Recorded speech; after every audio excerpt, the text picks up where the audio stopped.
Kumusta po kayo? Bago po ang lahat, first things first.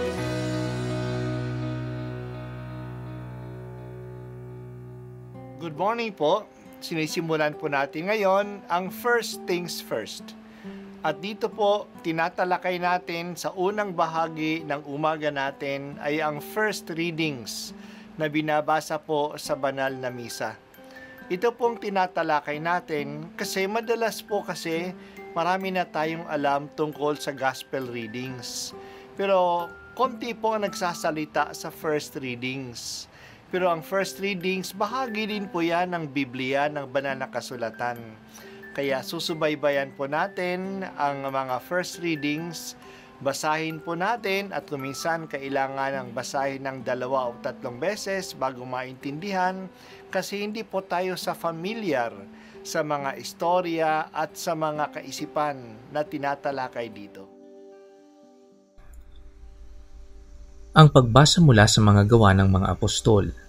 Noong mga araw na iyon, nagkatipon ang may 120 kapatid. Tumindig sa harapan nila si Pedro at nagsalita, "Mga kapatid, kailangang matupad ang nasasaad sa kasulatan na sinabi ng Espiritu Santo sa pamamagitan ni David tungkol kay Judas na nanguna sa mga dumakip kay Jesus. Dati, kabilang siya sa amin at kasama sa paglilingkod.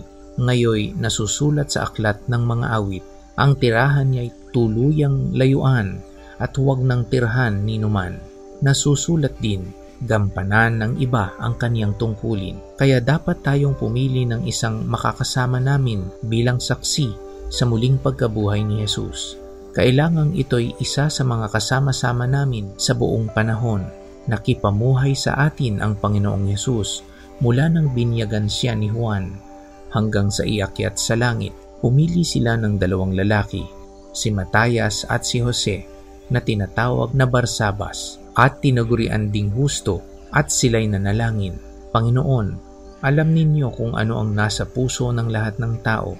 Ipakilala po ninyo sa amin kung sino sa 2 ito ang inyong hinirang upang maging apostol na gaganap sa tungkuling tinalikda ni Judas nang siya'y tumungo sa lugar na marapat sa kanya."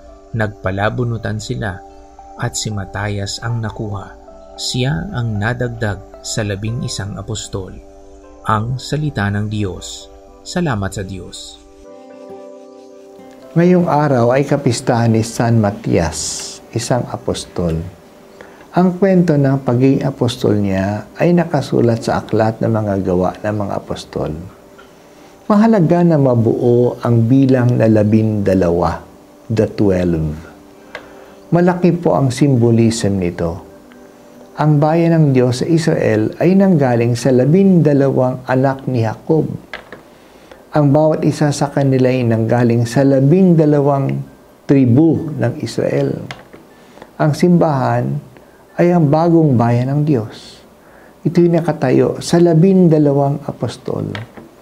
Kaya si Jesus ay pumili ng 12 na kanyang tinawag na apostol kasi ang balak niya na ang mga ito'y maging haligi ng kanyang simbahan. Yan din ang isinalarawan sa aklat ng Revelation na pinakita ang Jerusalem na mula sa langit.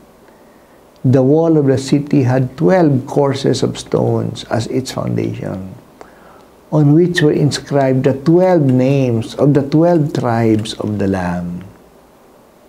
Kaya noong mabawasan sila ng isa dahil sa pagkamatay ni Judas Iscariotes, kailangan nilang buuhin ang 12. Magandang tingnan ang proseso ng kanilang pagpili. Ang naunang nagsuggest ay si Pedro, ang pangulo ng grupo ng mga Kristiyano na noon ay may mga 120 katao pa lang.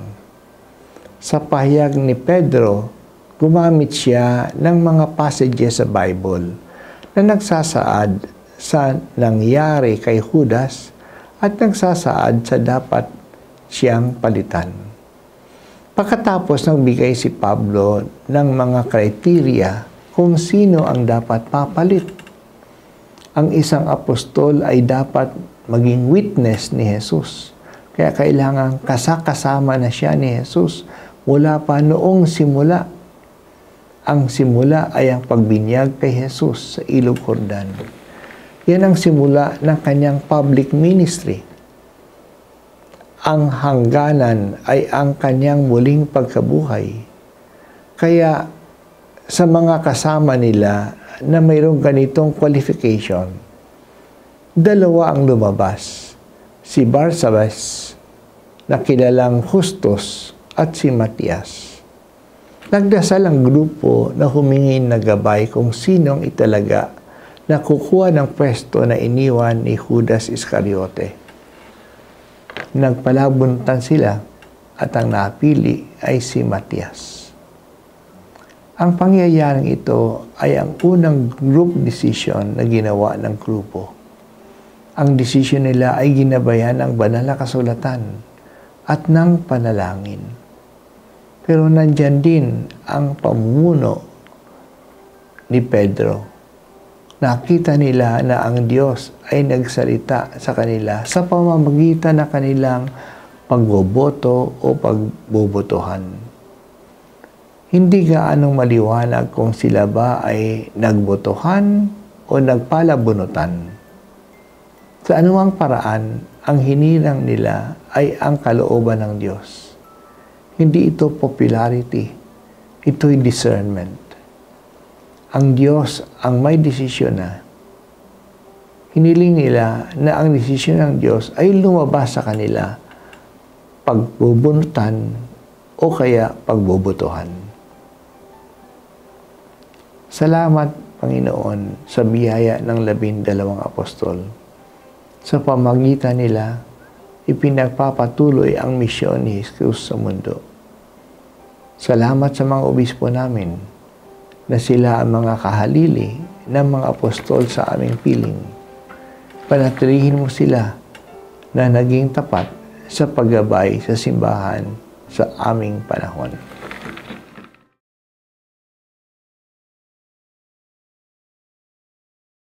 At ako po ay si Bishop Broderick Pabilio dito sa First Things First.